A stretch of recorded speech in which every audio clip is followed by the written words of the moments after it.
Part 7. Pintu-pintu yang terbuka, dan yang lama tak tertutup. Langit biru menghiasi Jakarta pagi itu. Gedung-gedung tinggi bersinar keemasan di sinari mentari. Di sebuah taman kota, dihias sederhana tapi penuh makna, Raffi berdiri mengenakan batik biru laut, menanti seseorang yang sebentar lagi akan menjadi bagian dari hidupnya selamanya. Alunan gamelan modern mengiringi langkah Sekar, yang berjalan perlahan di lorong taman dengan gaun putih sederhana berbalut selendang batik ibu. Matanya basah, tapi senyumnya tegas. Hari itu, di bawah pohon flamboyan yang dulu mereka tanam bersama sebagai simbol perjuangan Rachicel, Raffi dan Sekar resmi menikah. Tak ada kemewahan, tak ada pesta besar, hanya sahabat-sahabat seperjuangan, anak-anak pemulung binaan, dan selembar surat dari Menteri Sosial berisi ucapan selamat dan harapan agar keluarga ini menjadi pelita bangsa. Rachicel Plus Go Global. 1 bulan setelah pernikahan, Raffi dan Sekar tidak berbulan madu ke luar negeri.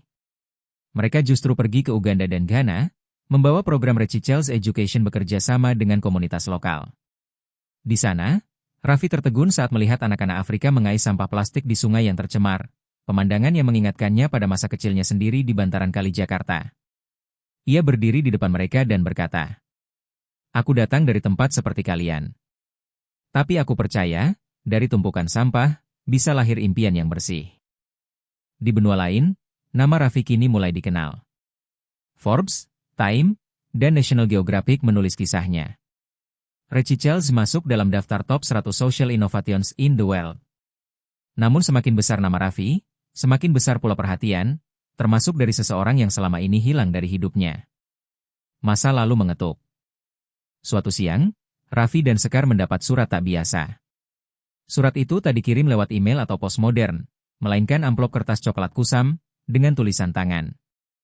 Isinya, "Raffi, kalau kau anak dari Salma yang dulu tinggal di kolong jembatan Cipinang, maka aku adalah ayahmu.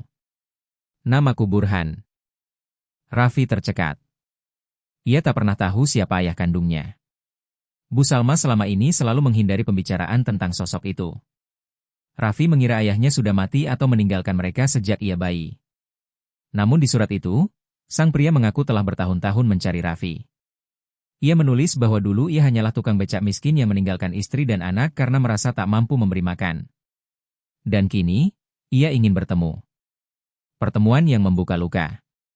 Setelah berpikir lama, dan atas dorongan Sekar, Raffi akhirnya menyetujui pertemuan di sebuah warung kecil di Kampung Tua Jakarta Timur.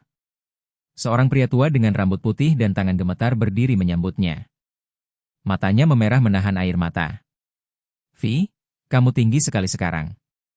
Ganteng seperti ibumu. Maaf, aku bukan ayah yang pantas." Raffi duduk diam. Tak tahu harus marah, menangis, atau diam saja. "Aku nggak butuh uangmu," kata Burhan pelan. "Aku hanya ingin minta maaf, sebelum aku mati." Air mata Raffi jatuh. Tapi bukan karena sedih. Karena bingung. "Kalau kau ingin memaafkan dirimu, Pak, itu urusanmu dengan Tuhan. Tapi kalau kau ingin aku memanggilmu ayah, aku belum sanggup." Kebenaran di balik kepergian ibunya. Beberapa hari setelah itu, Raffi kembali ke rumah lama di kampung. Ia bertemu dengan tetua kampung yang dulu mengenal ibunya. Dari mereka, ia mendengar sesuatu yang mengejutkan. Ternyata, Bu Salma dulu pernah dipukul dan diusir oleh Burhan karena menolak menjual Raffi kepada calo anak jalanan. Itulah sebabnya ia pergi membawa Raffi dan tinggal di kolong jembatan. Raffi gemetar. Kini ia tahu, kepergian ayahnya bukan karena kemiskinan semata, tapi karena pengkhianatan moral. Kekuatan memilih jalan sendiri. Di malam yang sunyi, Raffi berdiri di taman kecil di rumahnya bersama Sekar. "Aku bingung, Sekar. Harusnya aku bahagia bisa bertemu ayahku. Tapi rasanya seperti membuka luka yang belum siap." Sekar menggenggam tangannya. "Vi, kamu tidak harus memaafkan hari ini. Tapi kamu juga tak perlu membawa amarah itu selamanya." Raffi mengangguk.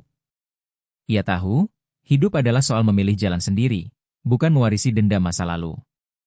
Undangan ke Davos, Swiss. Beberapa bulan kemudian, Rachicels diundang untuk mewakili Asia Tenggara dalam World Economic Forum di Davos, forum global paling bergengsi yang hanya diikuti tokoh-tokoh besar dunia. Di sana, Raffi tampil di panggung yang sama dengan CEO Tesla, Perdana Menteri Kanada, dan aktivis muda dari India dan Kenya. Ia mengakhiri pidatonya dengan kalimat, "Saya tidak ingin menjadi orang paling kaya dari sampah. Saya hanya ingin dunia tahu bahwa dari tempat paling hina pun bisa lahir pemimpin yang tahu cara membumi." Malam itu, Raffi duduk sendiri di ruang kerjanya, menulis surat yang tidak pernah ia kirim. "Ayah, aku belum bisa menyebutmu begitu. Tapi aku doakan kau damai. Aku akan terus hidup untuk membuktikan bahwa ibu tidak sia-sia berjuang untukku." Lalu, ia membuka halaman baru buku catatannya dan menulis satu kata besar. "Memaafkan." Lanjut part 8.